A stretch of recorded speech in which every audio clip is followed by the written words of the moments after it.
en lo que propusimos cada primer domingo del mes que Dios me permite estar por acá. Estamos viendo entonces la primera carta a Timoteo y, y bueno, ya vamos para el tercer estudio. Hoy vamos a estar abarcando los versículos 8 al 11. Primera Timoteo capítulo 1, versículos 8 al 11. Es un tema bien interesante, por lo que se requiere prestar mucha atención, por lo que se requiere no dormirse, sino estar muy atentos, saber escuchar bien, leer bien los pasajes para poder entender lo que estos versículos nos van a enseñar esta mañana. Vamos a orar. Amado Dios, queremos agradecerte una vez más por la oportunidad que nos das de abrir tu palabra. Y nosotros queremos rogar, Señor, que tu Espíritu Santo nos dirija. Nosotros necesitamos ser enseñados por ti. Y oramos, Padre, que durante este tiempo de estudio todo nuestro ser esté dispuesto para escuchar tu voz. Y Padre, que podamos ser edificados, que podamos ser bendecidos a través de tu palabra, para que entonces se cumpla el propósito tuyo en nosotros. Oramos también por los chicos allí en la clase. Padre, que tú te glorifiques en cada uno de estos niños. Gracias, Padre, por esta oportunidad que nos das de venir a adorar el nombre precioso de tu Hijo Jesús y de conocerle un poco más. Oramos en su precioso nombre. Amén. Dice, bueno, el mes pasado estábamos viendo acerca de el problema de las falsas enseñanzas en la iglesia de Éfeso. ¿Qué pasó? ¿Por qué estos hombres se apartaron de la sana doctrina? ¿Cuáles eran las consecuencias que traía la falsa enseñanza? Y veíamos cómo Pablo enseñaba, o cómo Timoteo tenía que hacer frente a estos problemas de la falsa enseñanza y los falsos maestros dentro de la iglesia. Ahora, dice el versículo, vamos a leer ahí desde el versículo 6, dice, hablando acerca de la doctrina, dice, de las cuales cosas desviándose en algunos se apartaron a vana palabrería, queriendo ser doctores de la ley, sin entender lo que hablan ni lo que afirman. Versículo 8, pero sabemos que la ley es buena si uno la usa legítimamente, conociendo esto, que la ley no fue dada para el justo, sino para los transgresores y desobedientes, para los impíos y pecadores, para los irreverentes y prófanos, para los parricidas y matricidas, para los homicidas, para los fornicarios, para los sodomitas, para los secuestradores, para los mentirosos y pérjuros, y para cuantos se oponen a la sana doctrina, según el glorioso evangelio del Dios bendito que a mí me ha sido encomendado. Así que hoy vamos a ver entonces el uso legítimo de la ley. Debemos recordar entonces que estos falsos maestros estaban enseñando falsas doctrinas basadas en genealogías interminables. Ellos procuraban saber de dónde venían, si hacían parte del pueblo de Dios, y ellos estaban metiendo a las personas en esas tradiciones antiguas, pero también tenía que ver sus falsas enseñanzas con fábulas y cuentos, historias, cosas extrañas que dice la escritura que ellos ni entendían lo que enseñaban. No sabían, no entendían ni lo que estaban enseñando. Inventaban cada cuento. Y sabemos que el contenido de esta carta tiene como propósito que nosotros los creyentes aprendamos a conducirnos en la casa de Dios. ¿Cómo dirigir la casa de Dios? ¿Cómo dirigir la iglesia de Dios? ¿Y cómo debe ser? Conforme a lo que Dios estableció a través de su palabra. No es conforme a los hombres creen que debe ser. No es como que trae mejor resultado. No, no es así. Dios es el dueño de la iglesia. Él es el que decide cómo se dirige su iglesia, cómo se administra su iglesia, y los estándares están claros en su palabra. Así que lo que nosotros tenemos que hacer es someternos a la escritura y practicar lo que dice la escritura. Estos falsos maestros entonces estaban introduciendo falsas enseñanzas basadas en fábulas y genealogías interminables, enseñando cosas extrañas que ellos ni entendían. ¿Por qué? Porque la motivación de estos maestros, como dice el versículo 7, era mostrarse como grandes cumplidores de la ley. Y nosotros podemos recordar que en la cultura fariseica el deseo de estos hombres era ser vistos por los otros, ser alabados por los demás.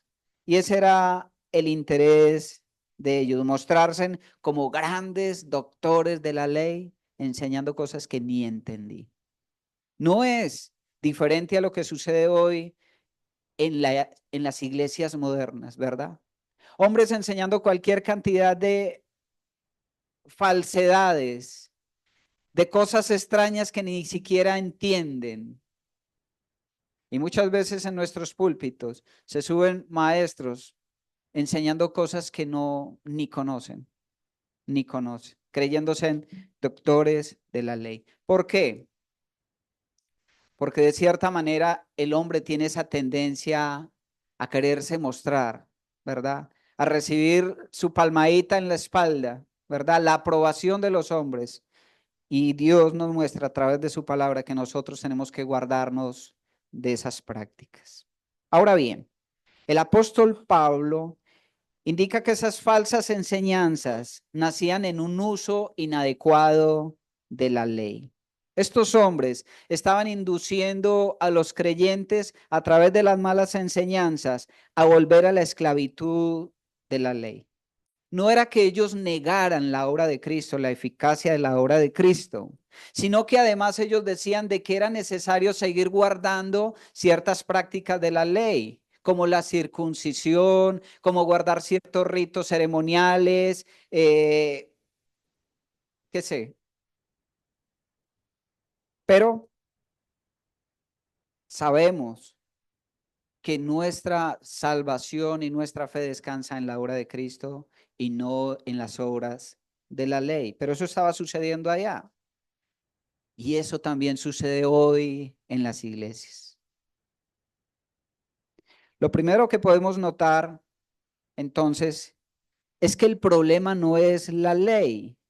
Dice, versículo 8, pero sabemos que la ley es buena. Así que el problema no es la ley. ¿Cuál es el problema? Es el uso inadecuado de la ley. Pero sabemos que la ley es buena si uno la usa legítimamente.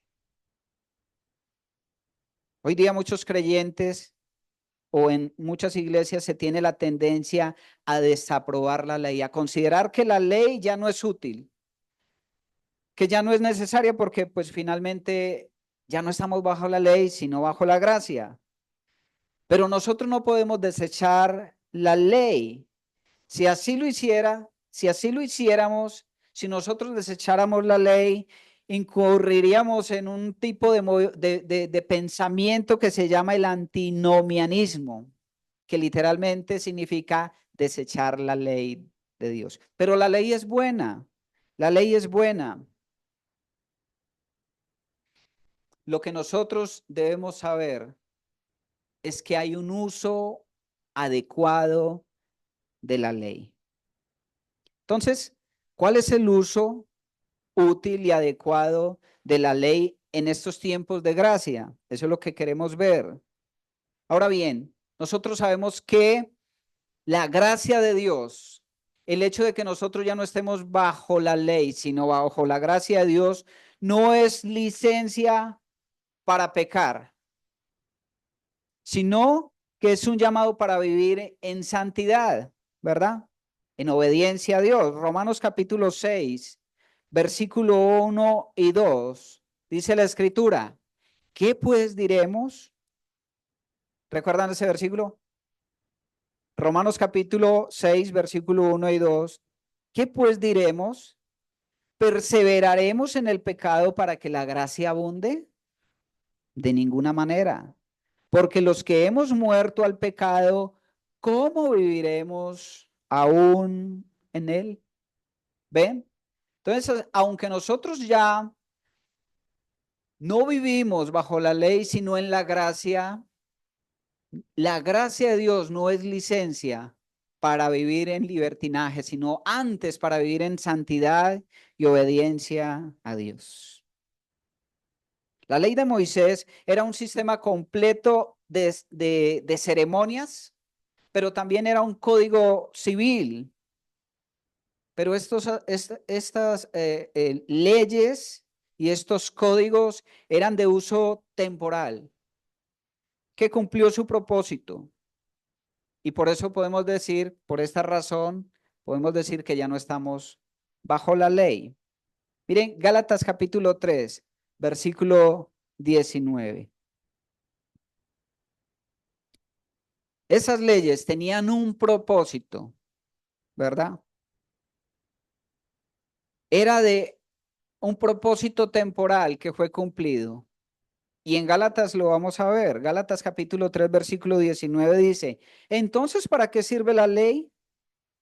Dice, fue añadida a causa de las transgresiones hasta que viniese la simiente a quien fue hecha la promesa. Era necesario y tenía su promesa hasta que viniera la simiente. ¿Quién es esa simiente? ¿Quién es esa simiente?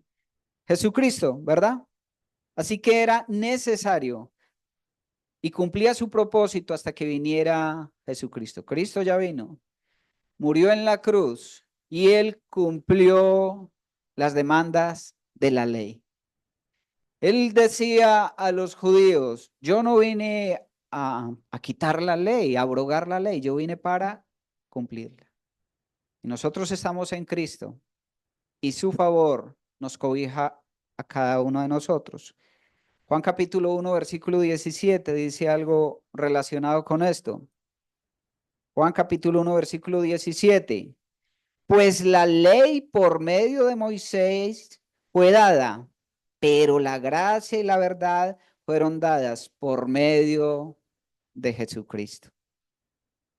Entonces, vemos que hay una diferencia entre esas cosas que fueron temporales y que una vez cumplido ya no estamos bajo la ley. Ya no estamos obligados en vivir bajo la ley, o sea, ya no estamos obligados a presentar sacrificios, ya no estamos obligados a guardar el sábado, ya no estamos guardados a ser circuncidados o a hacer cualquier otro tipo de obra de la ley, ¿verdad? Ahora bien, hay una clasificación de la ley que las escrituras nos muestran claramente que esa parte de la ley no prescribe, no prescribe. ¿Y por qué? Porque define el carácter santo de Dios. Éxodo capítulo 31, versículo 18.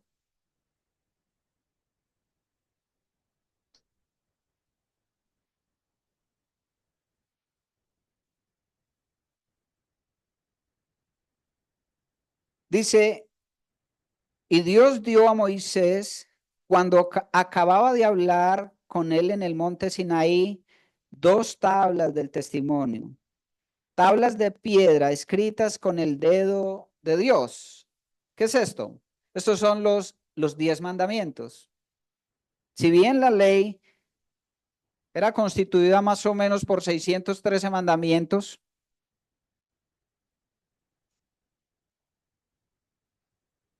que fueron resumidos en 10 mandamientos. Y en los evangelios, el Señor Jesucristo reinterpretó la ley y los redujo o los resumió en 2 mandamientos, ¿recuerdan? Y esos mandamientos fueron dados, fueron escritos por el mismo dedo de Dios.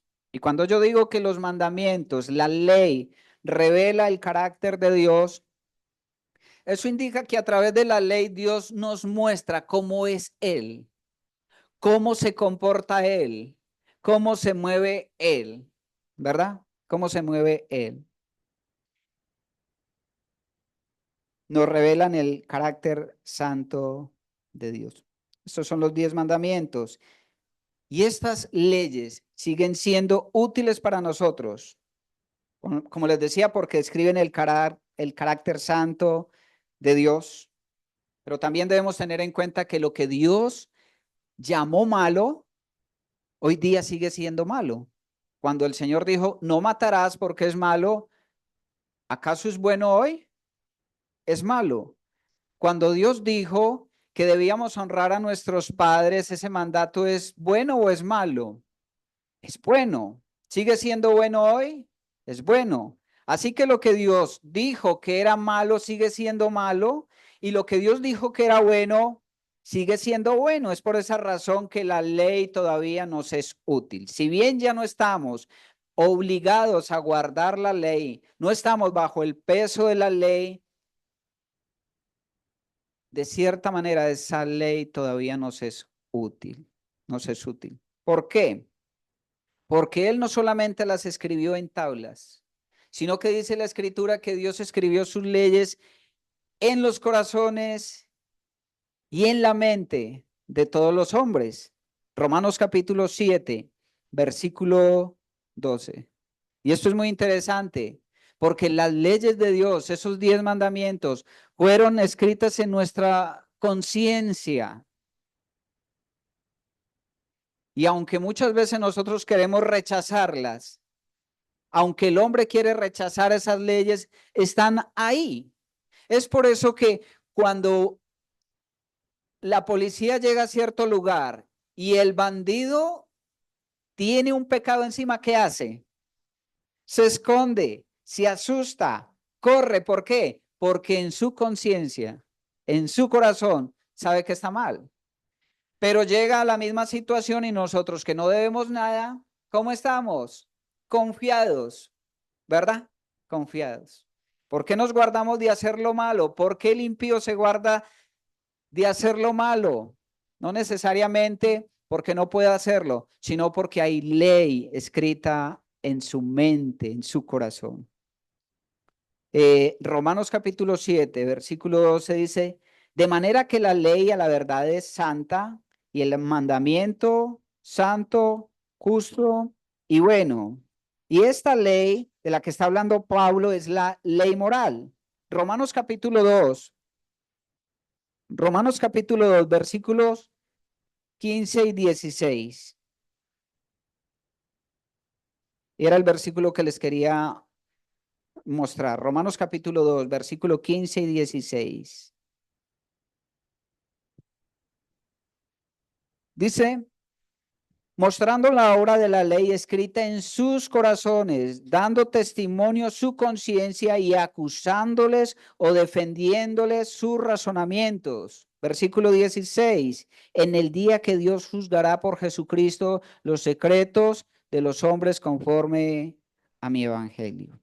Esto indica que la ley escrita en las conciencias y en los corazones de los seres humanos es la que nos hace sentir de que a veces no estamos haciendo las cosas tan bien, ¿verdad? Es la que nos hace sentir, es lo que les hace saber a las personas qué hacen bueno y qué hacen malo, ¿verdad?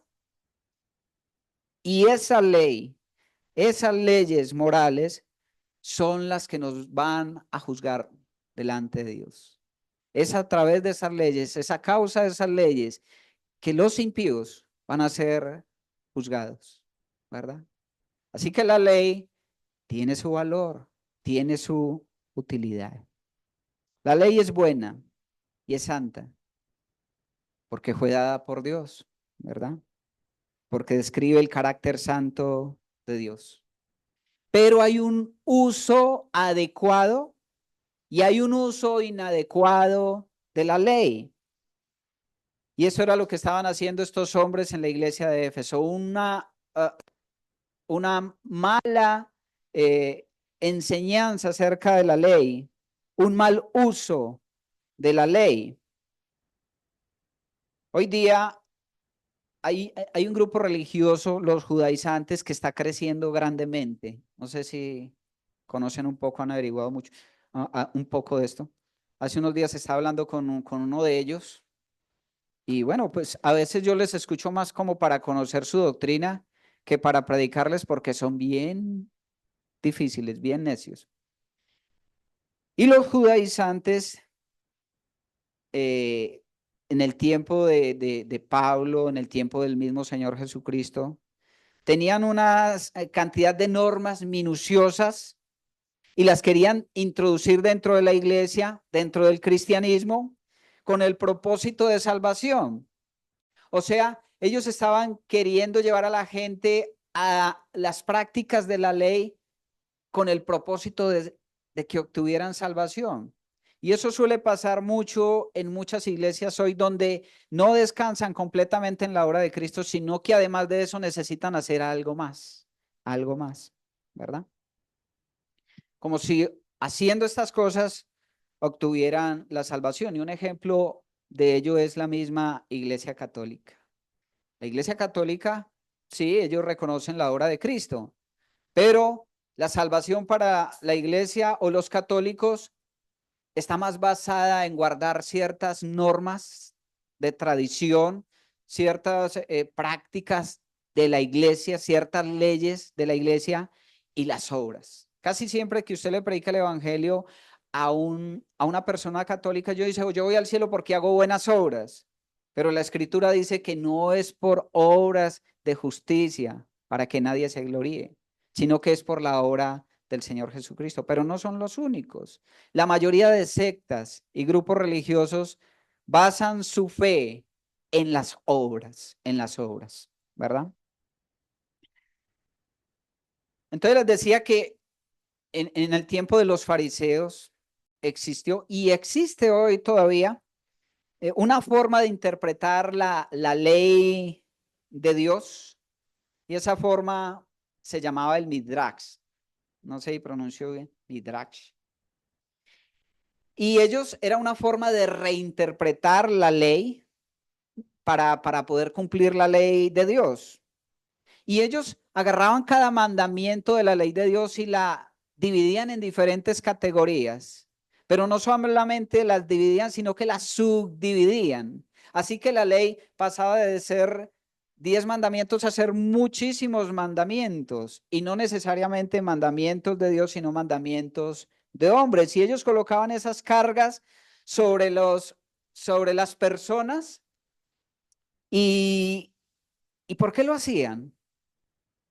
Lo hacían era por eso, porque ellos querían mostrarse como grandes guardadores de la ley. ¿Ve?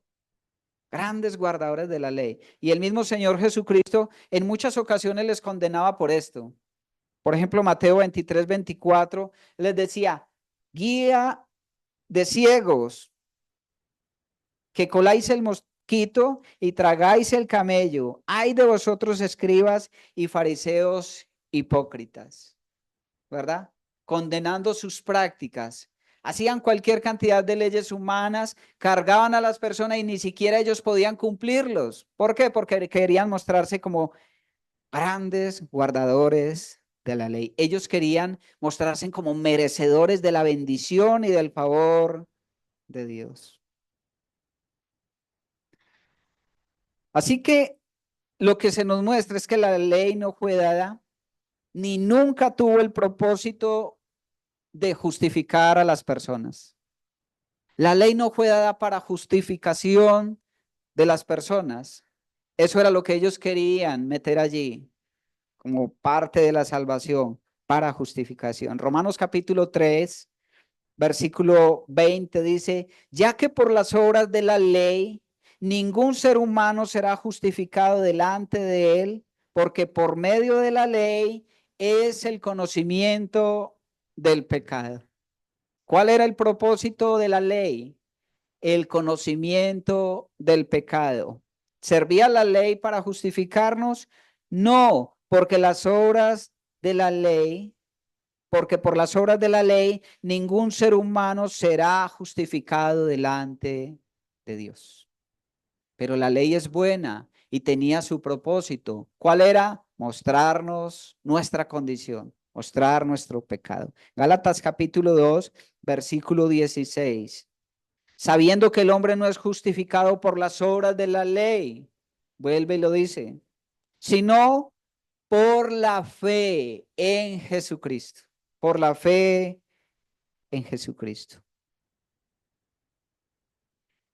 Así que entonces nos queda claro que los que se desvían de la sana doctrina tras las enseñanzas de la ley, los que se desvían ahora, los que se desviaron en el tiempo de Pablo, simplemente demuestran que nunca confiaron, nunca creyeron realmente el evangelio. Nunca descansaron en la obra de Jesucristo como Señor y único Salvador, ¿verdad? A mí me da tristeza porque conozco de muchos que han militado con nosotros en nuestras asambleas, conociendo la sana doctrina, conociendo el evangelio. Y cuando uno piensa que ya son viejos y conocedores y han ido a otras iglesias para guardar la ley y seguir sobre doctrinas antiguas, doctrinas ajenas, es muy triste. Y es por el hecho de que nunca han confiado realmente en la obra de Cristo. El hombre tiene los seres humanos tenemos esa, no sé, como esa mentalidad de querer hacer, como de dependencia, depender de nosotros aún para salvación. ¿Y esa causa de qué? Es porque en nuestro corazón siempre guardamos el deseo de recibir nuestra propia gloria. Y la salvación es de Dios, no por obras para que nadie se gloríe. Si los seres humanos pudiéramos hacer algo para salvarnos, la gloria no sería de Dios, sería nuestra, ¿verdad? Es por eso que Dios lo encerró todo bajo pecado, para que toda la gloria sea exclusivamente para Él, ¿verdad? Eso es el evangelio que nosotros predicamos. Que la salvación descansa única y exclusivamente, de manera completa, en el Señor Jesucristo, no en las obras de la ley. Cuando escogemos el otro camino, como les decía, esto nos lleva a confiar en nosotros mismos. ¿Para qué? Para que la gente nos mire como los grandes cumplidores de la ley. Pero estos pasajes que hemos leído nos muestran de que ninguna persona puede cumplir la ley. Ninguno puede presentarse delante de Dios diciendo que cumplió la ley de manera cabal. Solamente el Señor Jesucristo. Solamente Él pudo cumplir la ley y a nosotros nos ampara su gracia. Nosotros ahora estamos en Cristo. Él cumplió la ley por nosotros. Ahora bien, ¿cuáles son cuál es el uso legítimo de la ley?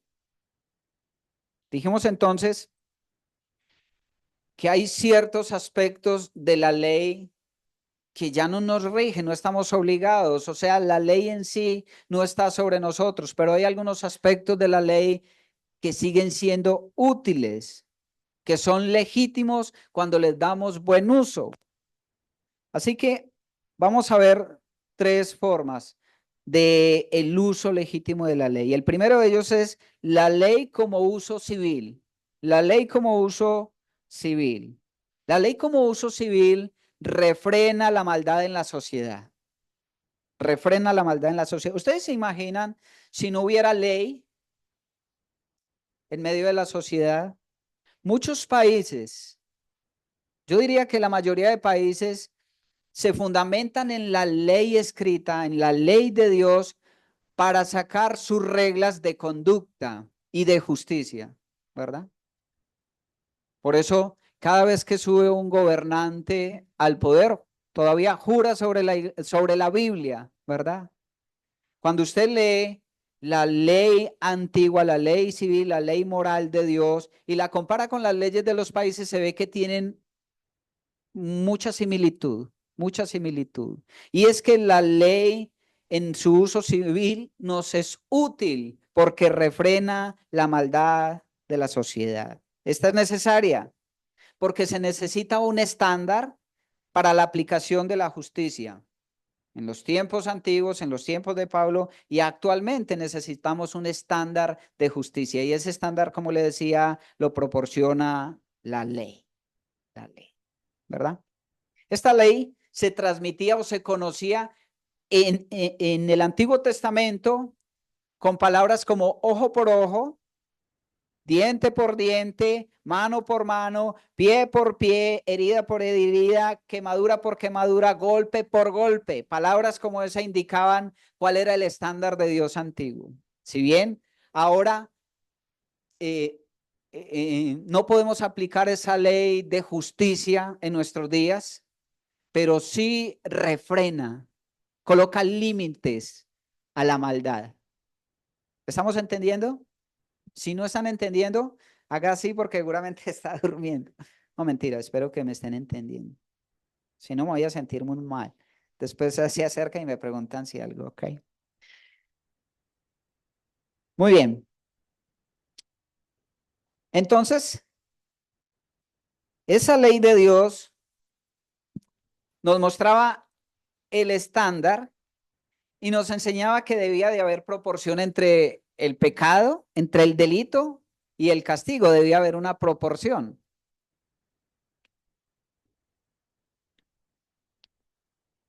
Ya iba a hablar por la botella. Y es lo que vemos el día de hoy. Siempre hay una proporción entre el pecado, la infracción y el castigo. A veces de manera muy injusta, pero hay un modelo en la ley. Que el hombre no la cumpla es otra cosa, pero el modelo está dado a causa de la ley. Muy bien. Entonces, el uso legítimo de la ley, el uso civil, porque refrena la maldad. En segundo lugar, el uso pedagógico.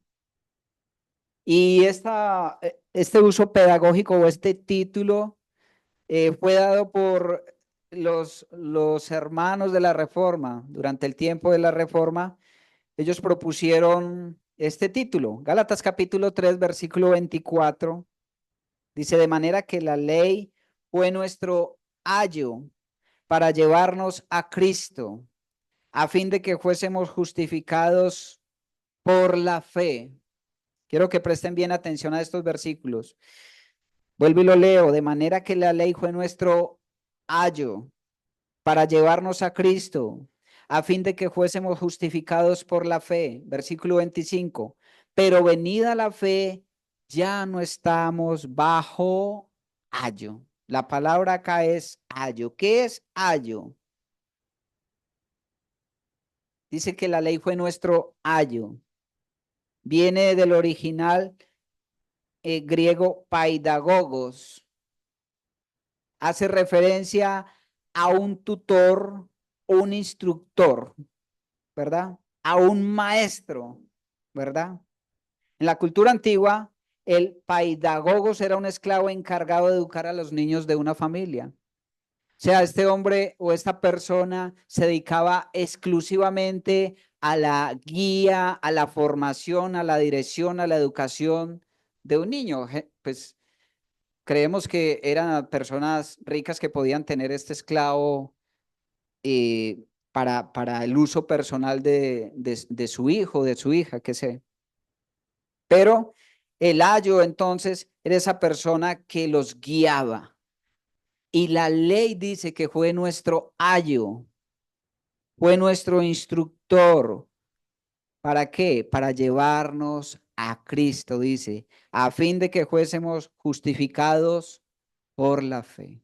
Entonces, de manera pedagógica, La ley fue nuestra guía, nuestro director para encontrarnos con nuestro Salvador. Dice Gálatas capítulo 3, versículo 11. El justo por la ley vivirá. Dice, el justo por la fe vivirá. El justo ya fue justificado por Cristo.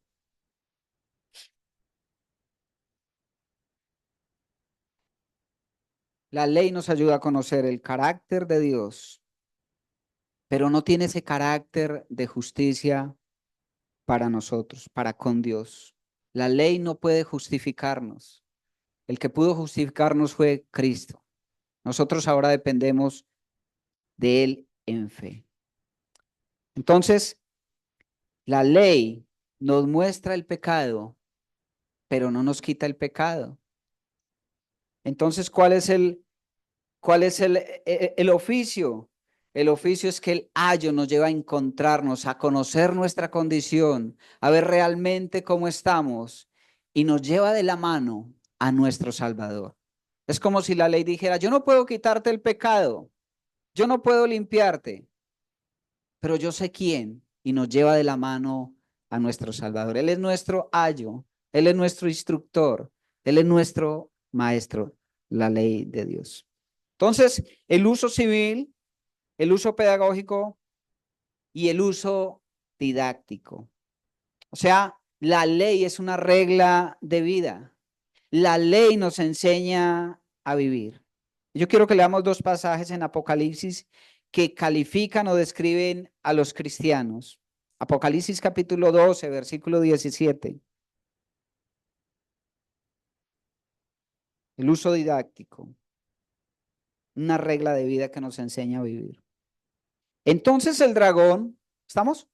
Apocalipsis capítulo 12, versículo 17. Entonces el dragón, el cual es Satanás, se llenó de ira contra la mujer, la cual es la iglesia, ¿verdad? Y se fue a hacer guerra contra el resto de la descendencia de ellos. Escuchen, los que guardan los mandamientos de Dios y tienen el testimonio de Jesucristo. Los que guardan los mandamientos de Dios y tienen el testimonio de Jesucristo. Ahí en el capítulo 14, versículo 12. Aquí está la paciencia de los santos, los que guardan los mandamientos de Dios y la fe en Jesucristo.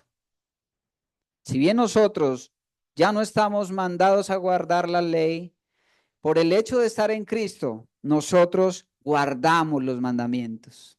Es como si la ley fue nuestro ayo, en Jesucristo tenemos perdón y justificación, salvación, y el Espíritu Santo que nos ha sido dado, nos ha renovado y ahora nos ha capacitado para que nosotros podamos obedecer a Dios, ¿verdad? Guardar sus mandamientos. Ahora nosotros tenemos el poder de obedecer los mandamientos. No por nosotros, sino por la obra de Dios en nosotros. El Espíritu Santo que nos ha sido dado, nos ha capacitado entonces para guardar los mandamientos de Dios y la fe en Jesucristo. ¿Estamos claros? Ok. Dicen que sí, ¿será que están bien? Es verdad.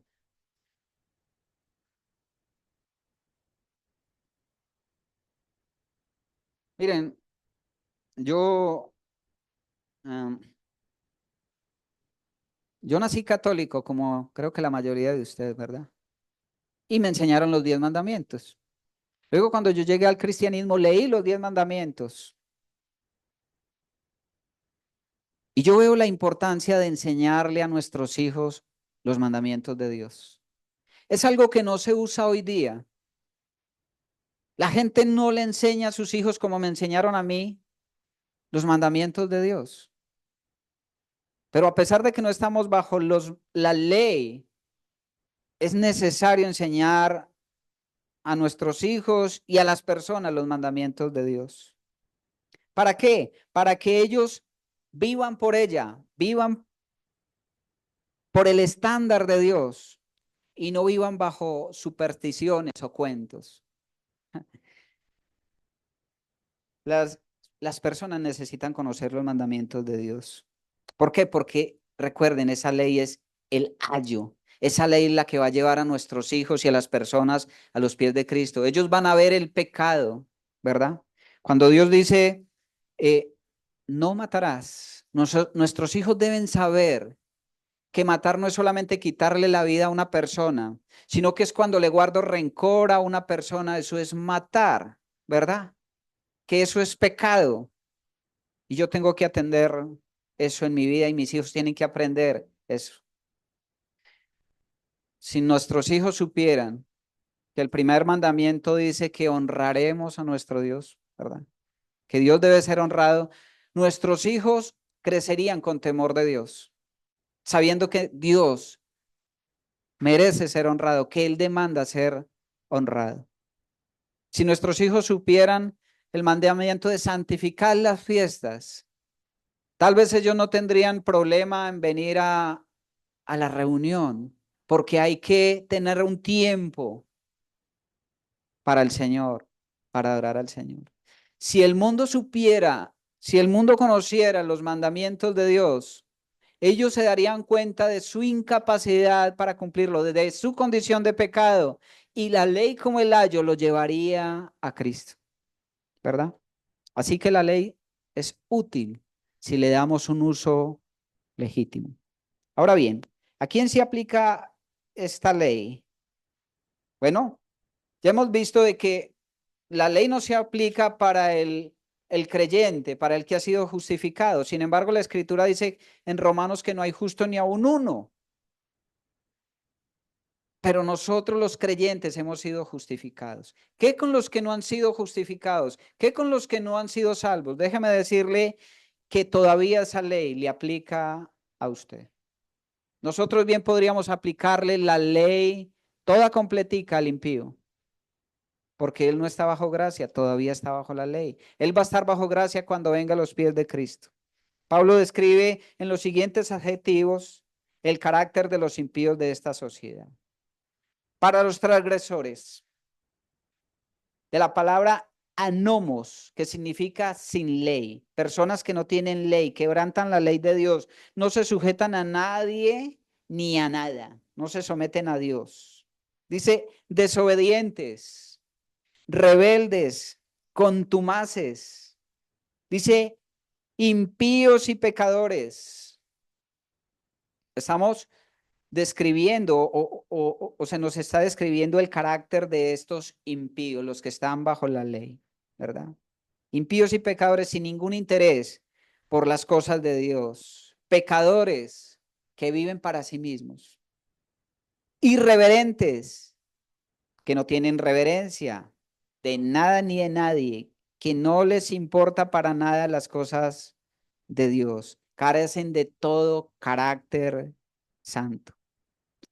Profanos que carecen de cualquier afinidad con Dios y toman el nombre de Dios en vano. Miren, nuestros hijos tienen que saber quién es Dios a través de la ley, que el nombre de Dios merece reverencia para que aprendan desde pequeños y aún nosotros aprendamos a refrenar nuestra lengua cuando vamos a hacer uso de la palabra de Dios, cuando vamos a decir Dios, que haya reverencia, que no hablemos cualquier cosa sobre el nombre de Dios. Prófanos que carecen de cualquier afinidad con Dios toman el nombre de Dios en vano. Parricidas que matan a sus padres. ¿Vemos eso hoy? Y matricidas asesinos de sus madres. Increíble el corazón del hombre, del impío, del pecador. Lo hemos dicho muchas veces, no cumplen ni con lo más mínimo, que es el respeto por sus padres. Y los homicidas, ¿verdad? O sea, que quitan la vida a cualquier persona. Luego dice a los fornicarios, y la fornicación tiene que ver con las relaciones fuera del matrimonio. Los sodomitas, se les aplica la ley. ¿Quiénes son los sodomitas? Tiene que hablar con la homosexualidad, tanto de hombres como de mujeres, el lesbianismo, la homosexualidad y todo tipo de aberración sexual de cualquier género como se ve hoy. Y lo más triste es que eso celebra el día de hoy. Es muy triste. De hecho, conocemos que hay iglesias donde, como ya no estamos bajo la ley, sino la gracia, entonces no vamos a condenar esto. Y hay iglesias de gays, ¿verdad? Muy triste. Primera de Corintios capítulo 6, versículo 9 dice, ¿no sabéis que los injustos no heredarán el reino de Dios? No erréis, ni fornicarios, ni los idólatras, ni los adúlteros, ni los afeminados. Entonces dicen, son afeminados, pero no son gays. Y lo que sigue, ni los que se echan con varones. O sea que iglesias de gays, aprobación de el homosexualismo por parte de Dios y en la iglesia, eso no es, ¿verdad? Versículo 10, ni los ladrones, ni los ávaros, ni los borrachos, ni los maldicientes, ni los estafadores heredarán el reino de Dios. Y dice, y estos erais algunos, mas ya habéis sido lavados, ya habéis sido santificados, ya habéis sido justificados en el nombre del Señor Jesús y por el Espíritu de nuestro Dios. Gloria a nuestro Dios, porque tal vez nosotros participábamos de alguna cosa de eso, pero ahora hemos sido justificados por Jesucristo, por Jesús, por medio del Espíritu de nuestro Dios. Luego sigue diciendo, secuestradores, era muy tradicional, era muy popular el tráfico de personas en ese entonces, la venta de esclavos. ¿Qué no es algo que escuchamos hoy también? El trata de personas, la esclavitud, ha cambiado la forma, pero el pecado continúa. Dice, los mentirosos, ¿hay algún mentiroso acá? Gloria a Dios, Cristo ya murió por nuestros pecados. Pero está hablando de aquellos que no están bajo la gracia, los que engañan. Pérjuros, y esto me sorprende. Dice, ¿qué es un pérjuro? Uno que no se mide en decir mentiras, ¿sí? Y yo pienso en los gobernantes, en nuestros gobernantes. Increíble cómo mienten abiertamente y aún sobre la Biblia y juran y perjuran, aún sabiendo que es mentira. O sea, mienten tan abiertamente que no es muy propio de nuestros gobiernos, que no es muy propio de las personas hoy día, ¿verdad? Los pérjuros no se miden en mentir aún con la mano sobre la Biblia, ¿verdad? Muy bien, vamos terminando entonces. Estos versículos que hemos leído nos muestran una vez más que nosotros debemos ser edificados sobre la sana doctrina, no conforme a los hombres, sino conforme a la palabra de Dios. El evangelio sano edifica la iglesia, pero una doctrina, un evangelio dañado, daña la iglesia. Estos días me encontré a un amigo que asiste a cierta iglesia muy conocida que no voy a nombrar, desde niño va, y él mismo tenía sus dudas y me las comentó. Ay, mira, es que la pastora dijo que había tenido una revelación que yo no sé qué yo. Y yo inmediatamente ato esas palabras. Y yo le dije, ¿sabe qué? Usted lo que necesita es conocer las escrituras, porque ese es el tipo de evangelio que se escucha hoy. Palabras atar, reclamar, eh, todo ese, la palabra tiene poder. Esos son palabras del neocristianismo que se vive hoy. O sea, eso tiene base en el gnosticismo, en el misticismo, ese tipo de prácticas, ¿verdad? Y se están introduciendo dentro de la iglesia de manera sutil, de manera sutil. Nosotros debemos de vigilar por la buena enseñanza de la palabra, pero también tenemos que someternos a toda la enseñanza de nuestro Dios, ¿verdad? Hoy día en las iglesias se utiliza mucho la ley. Ellos descansan en la gracia de Cristo, pero se utiliza mucho la ley. Hay prácticas como, por ejemplo, ya no está la cruz. Antiguamente se utilizaba la cruz en algunos púlpitos como símbolo de de que se creía en Jesucristo, en la obra de Cristo, ahora lo han cambiado por el candelabro hebreo, ¿verdad? Las danzas tienen que ver con esas antiguas prácticas del pueblo judío. Oye, hoy en algunas iglesias se utiliza el shofar, el cuerno para antes del culto, una práctica de los hebreos. Y a poco las iglesias se han metido otra vez en esas herejías, en esas falsas enseñanzas de la ley, con símbolos hebreos, con prácticas del pueblo hebreo. Y así se ha venido contaminando la iglesia. ¿Saben? La iglesia de hoy parece que no tiene argumentos sólidos para enfrentar esas falsas enseñanzas. Es triste uno hablar con pastores, con maestros, donde te hablan cuentos. Los cristianos te dicen de lo que habló el pastor, no de lo que la Biblia dice. Hablan de unas cosas que no tienen ningún fundamento bíblico. Usted le dice, ¿y dónde dice la escritura?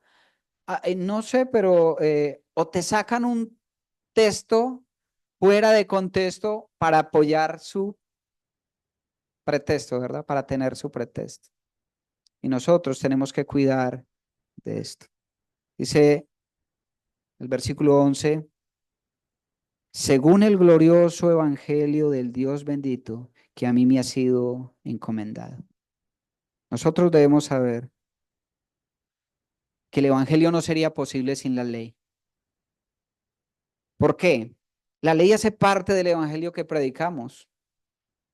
El evangelio no sería una buena noticia si la gente no conociera la mala noticia de la ley, ¿verdad? La ley te condena, la ley te mata, pero la gracia de nuestro Señor Jesucristo, el evangelio nos libera, nos perdona, nos justifica, nos santifica y nos glorifica. Romanos capítulo 7, versículo 7 nos muestra, a ver, lo tengo por acá.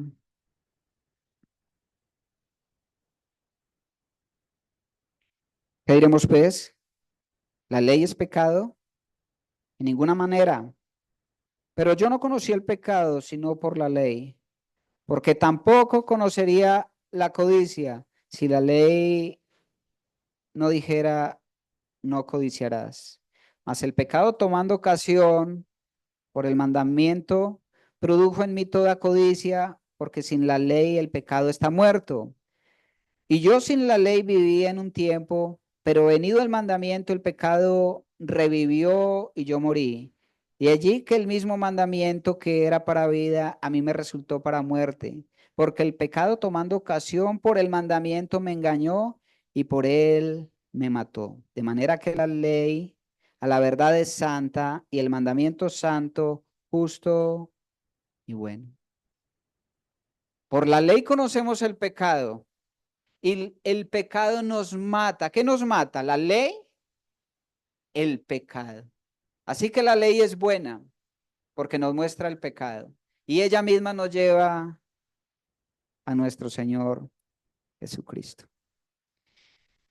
¿Ustedes se imaginan si de alguna manera hoy se cumpliera algo, hoy nos rigiéramos un poco más por esas leyes, que nuestro sistema de justicia tuviera más en cuenta las leyes de Dios? ¿Qué pasaría con un hijo desobediente? Benjamín, ¿cuál es el capítulo? Levíticos capítulo 21. ¿Qué pasaba con un hijo desobediente? ¿Qué pasaría en nuestros días? ¿Sabes? Si un hijo llegaba, tuviera el comportamiento que tienen hoy los hijos, un hijo necio, un hijo terco, un hijo bravucón, de esos que llegan a la casa a la hora que les da la gana y hacen lo que les da la gana. ¿Saben que la ley decía que tenía que ser presentado delante de la comunidad y ser apedreado? Mire, si nuestros hijos conocieran cómo se aplicaba la ley en el antiguo tiempo, temerían. Nosotros no podemos hacer esos actos de justicia ahora, no, ahora hay policía, hay gobierno, ¿verdad? Si la gente supiera qué pasaba con un ladrón en el antiguo tiempo, si conocieran la ley de Dios, ellos se refrenarían. ¿Qué pasaba con un ladrón? Mire, si un ladrón, Éxodo capítulo 22, Si un ladrón se roba una oveja, que era lo más común, un buey, qué sé, la gente ganadera del campo.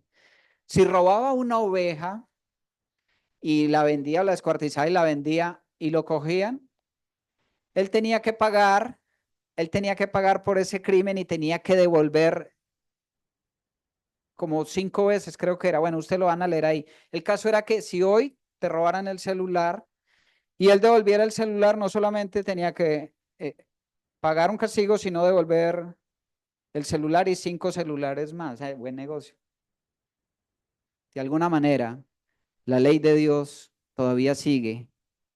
No podemos sacar la ley de Dios de nuestro contexto de vida. ¿Ok? Así que la ley es buena si le damos un uso adecuado. Padre, gracias por tu palabra. Gracias por lo que recordamos y aprendemos esta mañana. Gracias por la manera como tú nos edificas, pero también la manera como tú nos exhortas a través de esto. Gracias por recordarnos que solamente en Cristo Jesús podemos ser justificados. Gracias porque cuando nosotros vinimos y creímos que Jesucristo cumplió la ley a través de su sacrificio único y perfecto, que nosotros fuimos abrigados con su gracia, entonces nosotros, delante de ti, somos vistos como cumplidores de la ley. Ayúdanos, Señor, a ser esforzados para vivir conforme a tu palabra y aún para temer a esos mandamientos, oh Dios.